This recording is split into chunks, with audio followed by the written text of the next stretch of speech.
वचन नहीं कर रहा हूं, इतना समय हो गया, ये नहीं खाया, ये नहीं पिया, ऐसा ये त्याग। अरे ये सब देहाभिमान के अंतर्गत है, इसका कोई महत्व नहीं है। मछली जल में रह करके पूरा जीवन व्यतीत करती है केवल जल पी करके, केचुआ केवल मिट्टी खा के रहता है, कितने पंछी केवल फल खा के रहते हैं। क्या भगवत प्राप्ति हो जाती है क्या?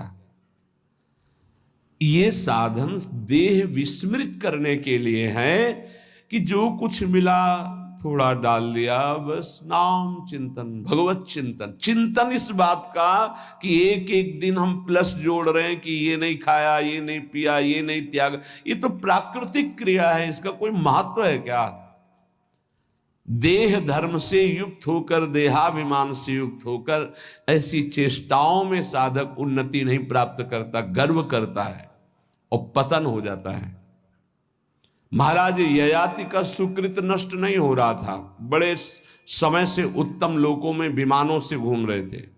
देवराज इंद्र ने एक बार उनको बुलाया, महाराज आपने कौन सा सुकृत किया कि आपके दिव्य लोक सुरक्षित हैं, अर्थात आपका पतन नहीं हो रहा, आपके पुण्य नष्ट नहीं हो रहे। तो सभा में जब ऐसा पूछा तो अहम उदित हो गया।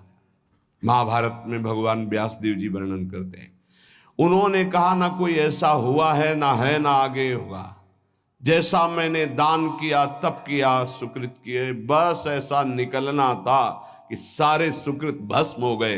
देवराज इंद्र ने कहा विश्व के समस्त ऋषियों का, महात्माओं का, धर्मात्माओं का आपने अपमान कर दिया, आप भ्रष्ट हो जाए। उसी समय सर के बल नीचे ऐसे मृत्युलोक की तरफ आने लगे।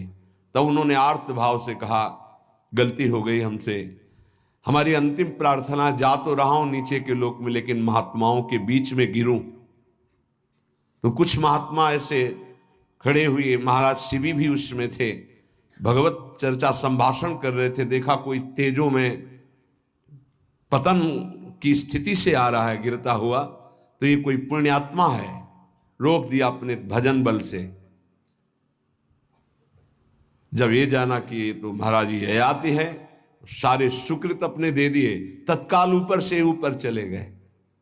भजन का एक बल है, वो बल भगवान की कृपा से जुड़ा होना चाहिए। अगर अहम से जुड़ गया तो पतन होने में देर नहीं लगती। इस बात में साधक बहुत सावधान रहे। प्रायः ये अहम घूम